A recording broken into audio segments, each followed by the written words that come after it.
Welcome to Beyond the Horizon podcast. It's fantastic to be here with you again. This is episode 4. And if you have not yet subscribed and you're not in the ecosystem getting more of these videos, make sure you subscribe. We've got awesome now, just little clips that you'll see bite-sized throughout the week, which are great. And I would love your comments and just share, even like DMs, and let me know what are things that you want to hear us get into and talk about. But I'm back for another episode kind of with myself. And what I was getting at there was just like maybe carrying, like you're worried or unsure or not thinking you're ready.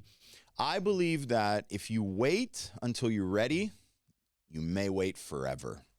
And I heard this statement the first time, sometime after being married, but not yet having had kids. And I was told by somebody that if you wait until you're ready, you'll wait forever. And it really resonated with me because we knew we wanted to have kids, but we weren't exactly sure when. We kind of were doing the like wait a year thing and have some time. And then it kind of dawned on us, like, what are we really waiting for? Plus, not everybody knows if they're going to get pregnant the first time that they try. And how long could it take? And then, we've got, I guess there's great fertility because it was like instantaneous. I felt like that once we tried, we did. But this isn't all about having kids and that stuff, but ultimately just saying this idea behind if you wait until you're ready, you'll wait forever, because you're ultimately never fully ready, fully capable, fully prepared for everything that might be in front of you when you go and try something new.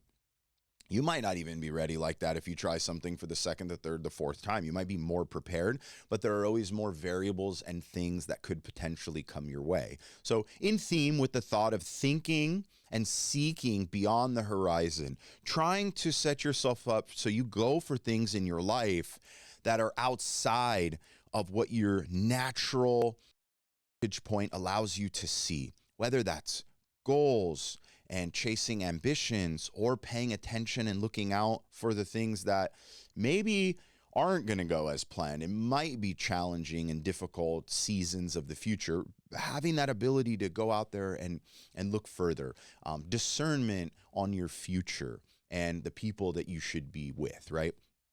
So anyway, it resonated with me. Almost every time I have something in front of me that I feel like I want to do, I repeat this phrase to myself. If I wait forever, if I wait until I'm ready, I'm going to wait forever.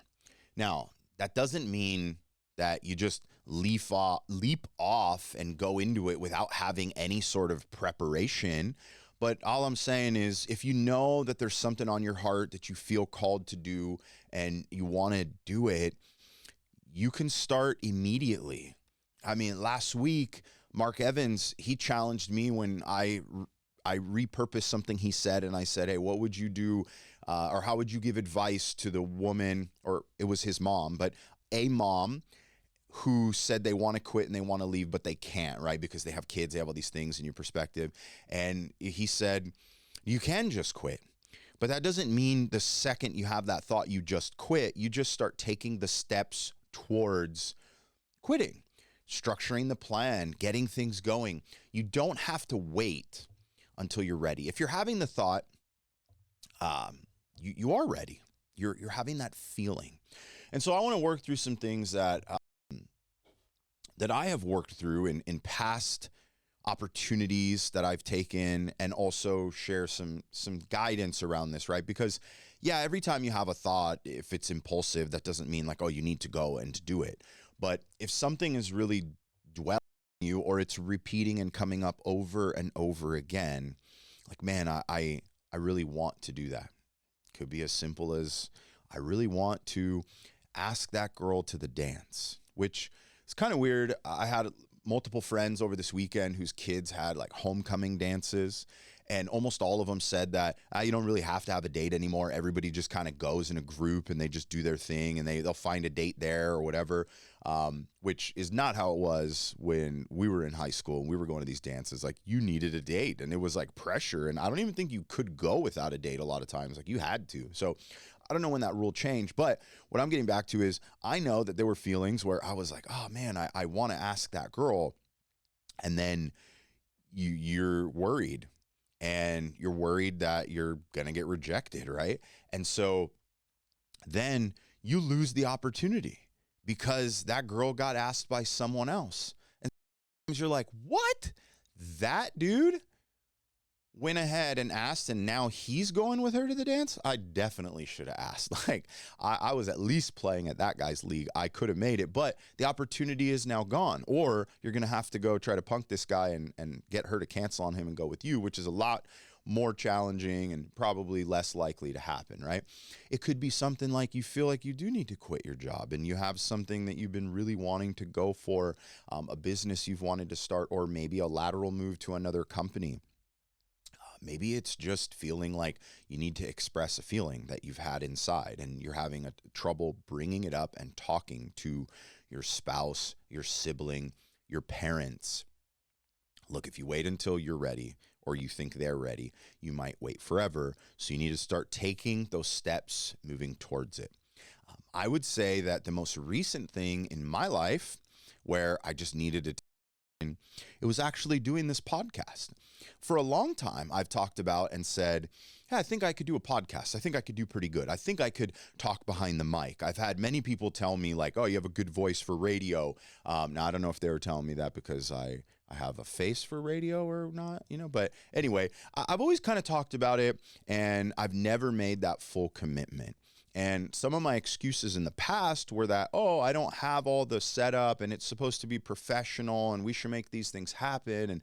But that's changed. I mean, we have full-time media person, Richard, works with us. He's filming all our commercials. He's putting lighting up for our webinars. We're doing ads. We're doing all these things. There's literally no excuse.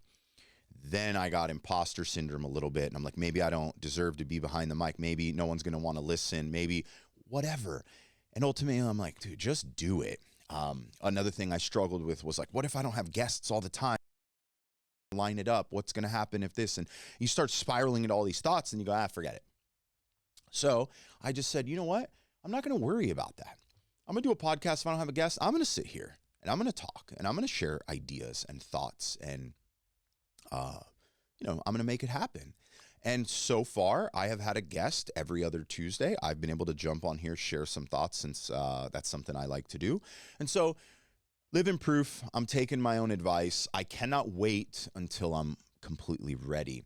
The feeling inside that keeps coming back is what you need to use as the indicator you are ready, and you're ready to make a move, and you need to go. So if you're listening to this right now, I mean, you might even need to just turn this podcast off and come back later and go do whatever it is that has been on your heart. I'm telling you, go take some step towards it. At the very least, start sitting down and executing on asking yourself some questions on how are you going to be able to break this down and make it work. And so I think the number one thing that prevents people from stepping forward and trying whatever it is that they feel they're, quote, not ready to do is fear. And fear is an acronym. That acronym stands for false evidence appearing real.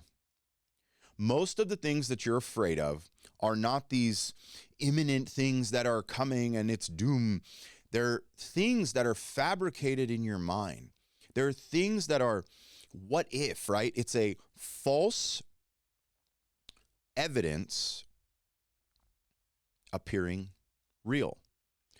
There's actually no evidence that says you're not going to get that date to the dance. You're not going to get that job.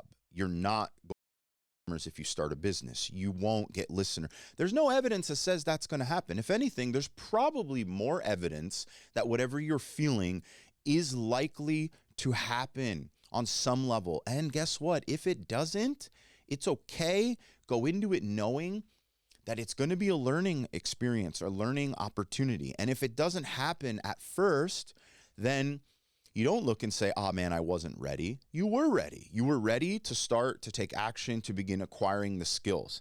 You may not have had everything it took to win at whatever it is you were going at the highest level. Maybe you didn't have all of the skill sets and the right people in order to achieve the first try, what you said you were going to go out there and do, but it doesn't mean that you weren't ready. So I want you to stop having fear that paralyzes you.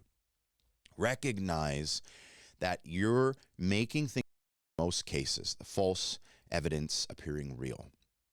Recently, we had this conversation. We were out for Byron's birthday, and somehow a conversation got started, and we were asking what it was that we were afraid of. And it started because we did a what are those things called again, where you're in the room and you have to find your way out of the room and escape room. We did an escape room, and then we started talking about how there are some escape rooms that tap into your fears. And then we started talking with the kids, and they're asking, like, well, what are you afraid of? What would be that thing? And I was like, in that setting, I think I would do almost anything. As long as I knew that they're not actually going to put me in such danger that I'm going to die, I'll walk through a thing of snakes, or I'll put my hand in a bucket of spiders, or, whatever it is, like all the fear factor type of stuff, eat this, try that. I'm pretty confident I would do it. I don't have a fear that would prevent me from trying that. And then we kept talking, and I realized, okay, what is it I'm afraid of? Well, I would experience fear if I was just walking on a trail and all of a sudden a bear rounded the corner and I'm unprepared, unarmed. I don't know. I'm going to be a little freaked out, and holy crap. And if my kids and wife are with me, it's going to be even gnarlier, and adrenaline's going to become rushing. But would I become so fearful that I would run? No, I think that I would have the fear in me that would force me to act. Like, I'd have to step over my fear and take action. But in the end, I don't know what the results are going to be, right? I don't know what happens. Like, I would be, I probably wouldn't get on my knees at that moment, but I'd in my head be on my knees and be praying and audibly talking to Jesus to get me out of the situation. But so fear would come with that. Or I love to surf. Would I have fear if I saw a shark? I've thought about this before. They say that you're supposed to face it and go right after it. And I've thought this many times. Like, if I saw a fin in the water, would I start paddling towards it or paddle away? Would I get off the board and dunk underwater and try to look this thing in the eyes and be ready to sock it right in the nose? I don't know, but I have ran this through in my head. But the fear of sharks is not so great that it actually prevents me from going out there and getting in the water. So it's not like a fear like that. But it dawned on me, and I actually shot this text over to Libby because it's been in the back of my mind. I'm afraid of wondering what would happen if I didn't try. That's really something that eats away at me. If I want to do something and I get stuck and I don't go and I don't do it, and it's something I actually wanted to do, the concern that will start to eat me up in not knowing what would have happened had I tried it. For example, will Beyond the Horizon last and rise to the top and take Joe Rogan off of his throne? I don't know. But had I never actually went for this and tried it, that's the bigger fear, is I have no idea what would happen and what I would get from it. So anyway, if you feel afraid, start writing some things down. I wrote a few things down that I think can be helpful. First is, whatever it is that you're looking at that you feel like, oh man, I'm not ready to do this. The first question is, does that thing conflict with your faith? Do you have faith in anything, or do you have morals or principles that you hold to that you say, these are fundamentally things I don't bend on? Well, does it go against that? Is it going to bend and cause you to conflict with your own principles, values, or those of the faith that you say you believe in or are a part of? If they do, drop it. Who cares? It's not about being ready. It's about something you shouldn't be doing anyways. So that's an easy one. Scrape it off the list. And after that, though, I think the thought is, why do you want to do it? Is this thing that you're looking at and feeling and telling yourself, I'm not ready yet, something that is in your heart that you really feel called to do? Or is it pressure from someone else? Because if the outside world is trying to convince you to do it, It may not matter if you're ready because it's not your thing and it's not something that you truly feel inside that you need to do. And if it's not yours, drop it. Send them to go do it. But if it is yours, why do you want to do this? What is it that's important to you about it? Like, when you really think about it, is it because you need to prove something? Is it because your life would get better if you accomplished? Is it this unexplainable, unscratchable itch inside that you just feel called? Like, you don't know what it is, but you're magnetized towards this thing and you just feel uncomfortable if you don't try it. It's always there. You feel like it could work. And this voice comes back and tells you you're not ready. If that's the case, we got to keep going. We got to keep asking questions, because in life, the biggest thing that we'll look back on is regretting the things that we didn't do. Even if you did a lot of things, if you did those things over the things you really wanted to do, you'll probably look back on that and regret that. And so don't put yourself in a position of regret. It's something that you won't be happy with, but you got to weigh some things out. So once you figure out why is it you want to do it, is it for you? Is it going to better your life? Is it going to bring value? Is it going to increase your compensation? Is it going to put you around the right type of people, increase your business, make your kid's life better, your spouse's life better? I mean, there's a million things. I'm not even pinpointing. I'm being so general and high level right now. Whatever it is that you have that you say, I'm not ready to do that, ask yourself that question and then make a commitment. You got to take action. Let me look at this next thing I wrote down here. What will you have to sacrifice for it? You know, Cardone talks a lot about you can have whatever you want, but you'll always have to give something up for it. It might be time, it might be energy, it might be money, it might be relationships, it will definitely be comfort, but what are you going to have to sacrifice? And I think this can help you determine whether you act not because you are or you aren't ready, but whether or isn't the right timing or worth it to do it. So I'll give you an example. I ran an ultra marathon with my friend Matt Meddock. Shout out to Sessions, West Coast Deli. You've never been there, go ahead and have it. It is fantastic. But he invited me to this charity run. And actually, if I'm honest, I kind of invited myself. I was like, there are more spots to do this. And then he granted me the opportunity and we went and did it. But this was back in 2018. I ran an ultra marathon. It was 40 miles and change on Catalina Island. We ran the Trans Catalina Trail from the campsite in Avalon all the way on the southern point, across the entire island, across the entire ridge that goes all the way up like 16 or 1700 feet elevation, down the other side, through two harbors, around the backside and back.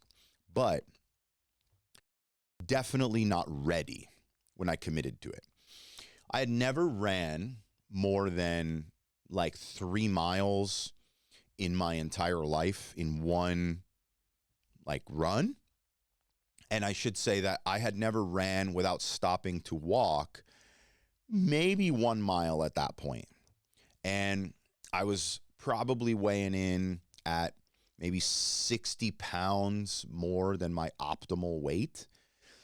But I knew I needed something that I could commit myself to, that other people were involved in, that I wouldn't give up on. And so I attached myself to it. Why? Because I wanted radical change in my physique, and I knew it would be really good for my mental and help me just shed some weight and get more physically fit. So I committed to it.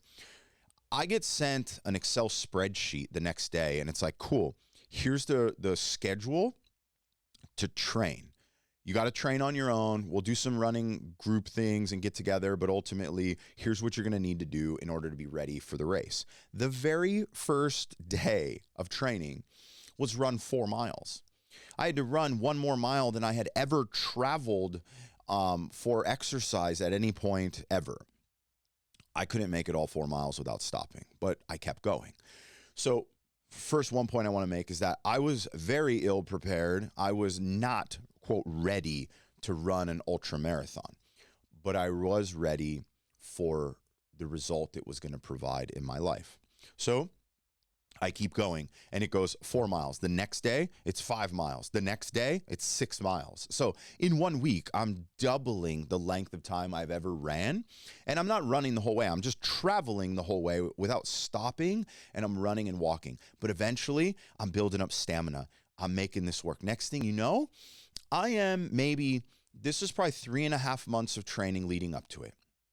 A month in, I'm running 18 miles on a Sunday, and I'm able to go maybe 10 miles without stopping at this point. And I'm only like a month in, and we keep going. And then eventually on a Sunday, I run a marathon. I wake up by myself. I run, if you know the area, I was living in Costa Mesa. I run down Adams to Brookhurst, Brookhurst to PCH all the way down almost to Jack in the Box at Bolsa Chica Beach, turn around, run all the way back alone by myself, come back, jacked, legs are destroyed.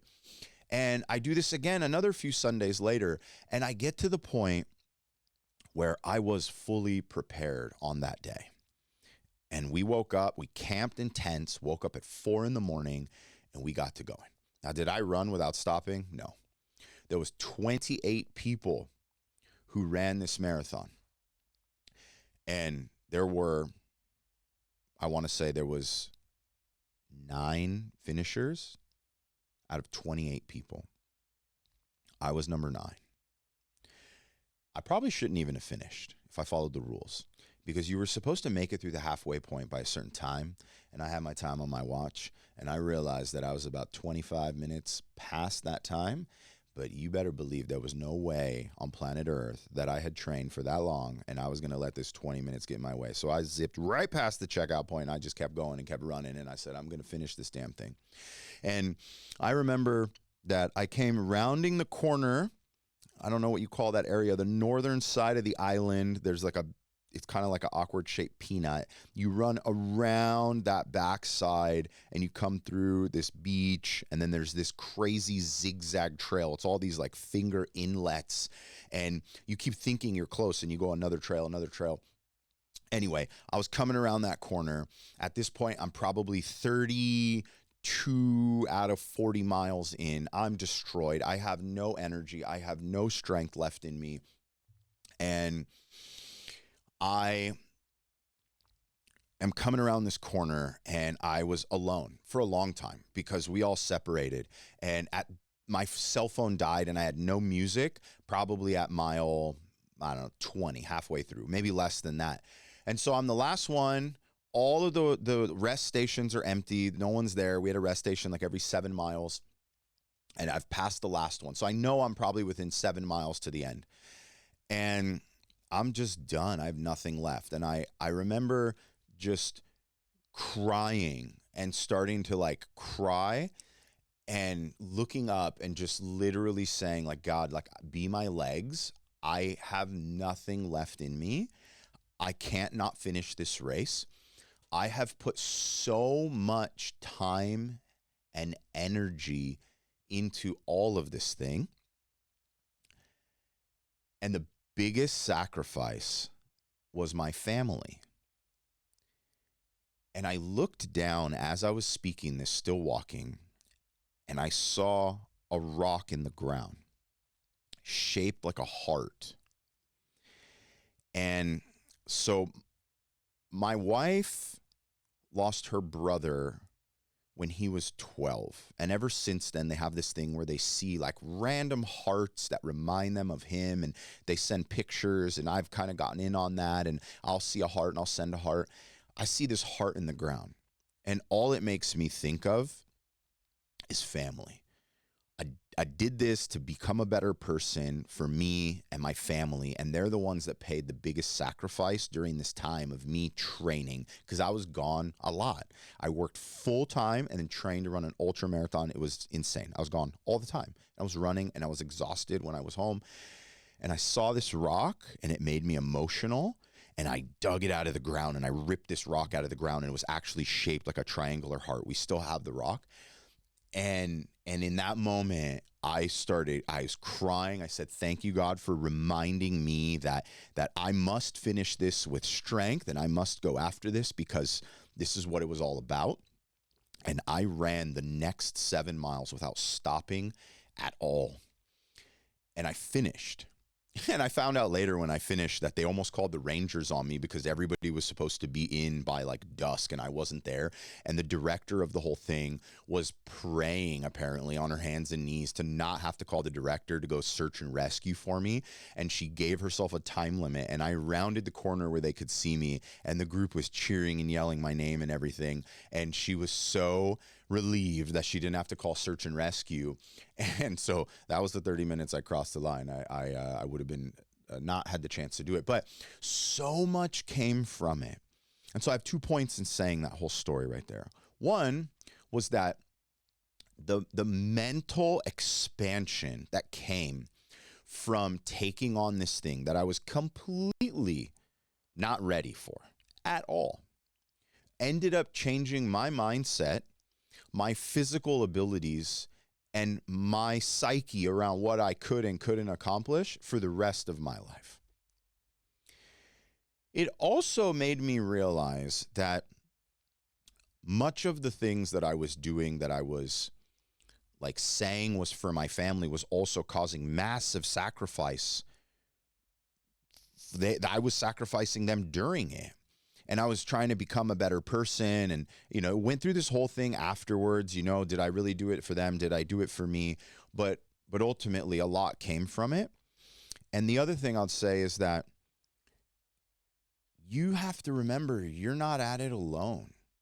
Like I was on that run and I was relying on my own personal strength, but I reached a point where I realized I had none left and I had to call on to God and say, be my legs and carry me through this thing.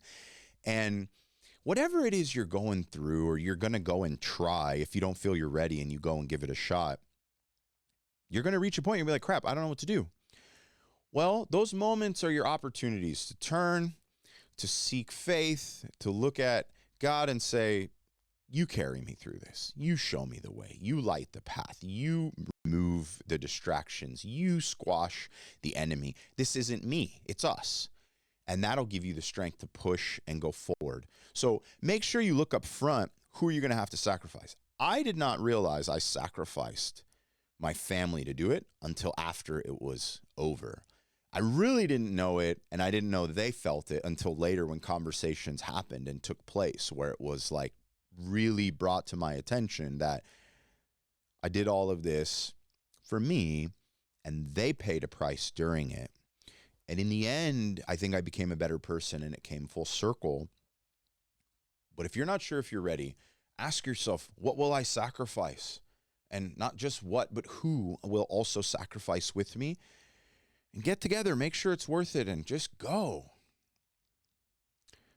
Does it cater to one of your strengths, or will it improve a weakness that you have consciously decided you need to be stronger at?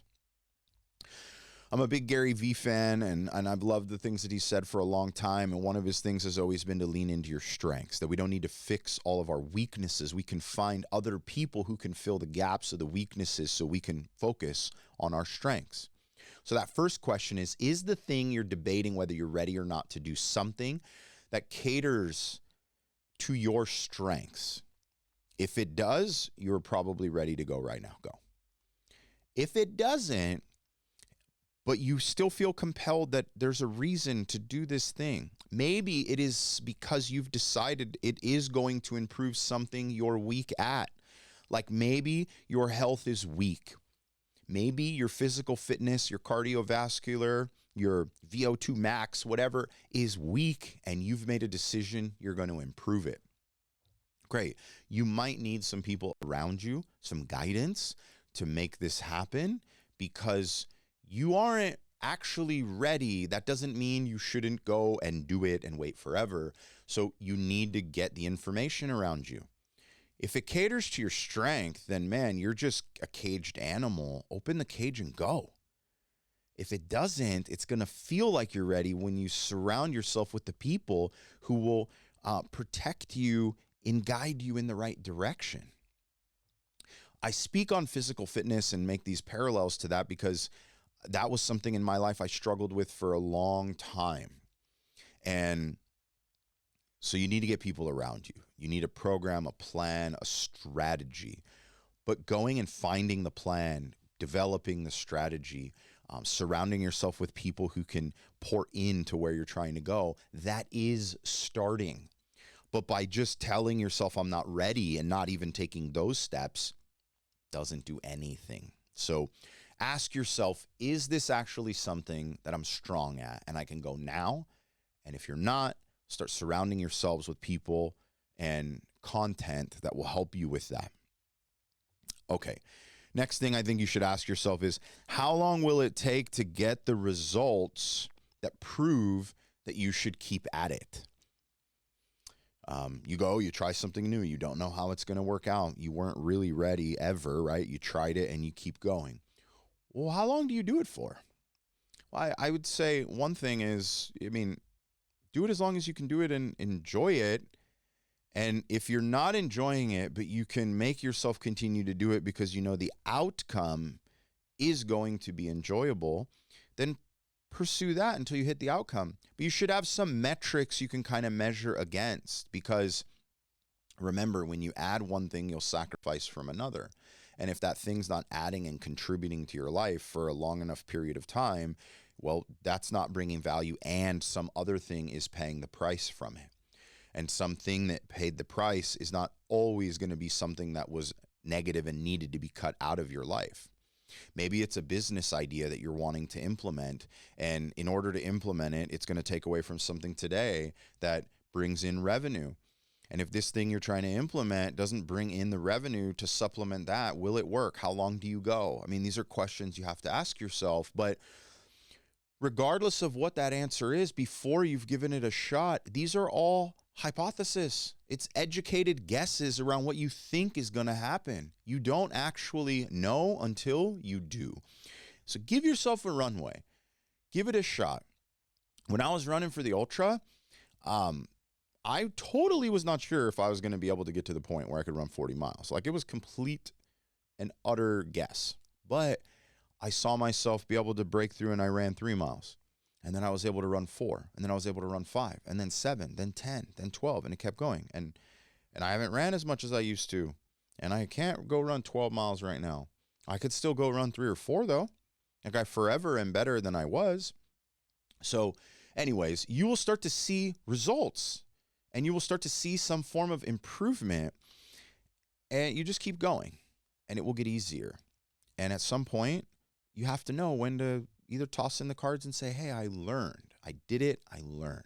Always remember that idea that you win some and you learn some, but you never lose, as long as you take what was learned through that process and you apply it. So anyway, I hope that today, I was going to say this morning, whenever it is that you're listening to this, maybe we opened your horizons a little bit, allowed you to see just a little bit further, cleared some of the fog on the ocean, and you can see out there and say, you know what, I am going to give this thing a shot.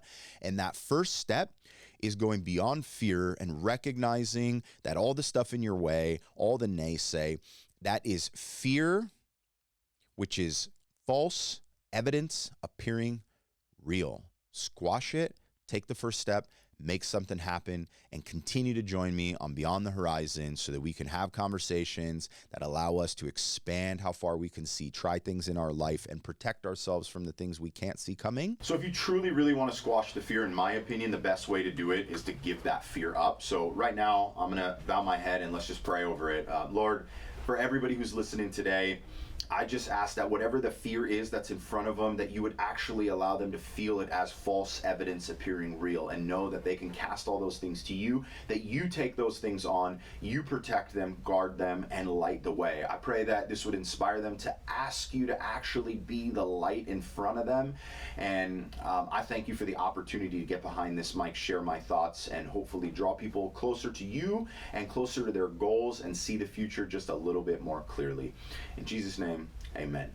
All right, make sure that you're subscribed, You are getting updates on this. I think there's a little bell you can click on. It'll actually let you know when we drop this stuff. Go ahead and grab that. And look, we are still a new podcast. This is the 4th episode. I need your help. If you're getting anything out of this, share it. Let somebody else know to listen to it. It's on Spotify, iHeartRadio, and YouTube right now, and Apple podcasts soon to come. All right, help me out. Let's hit the like button. I appreciate you guys. Have a fantastic week.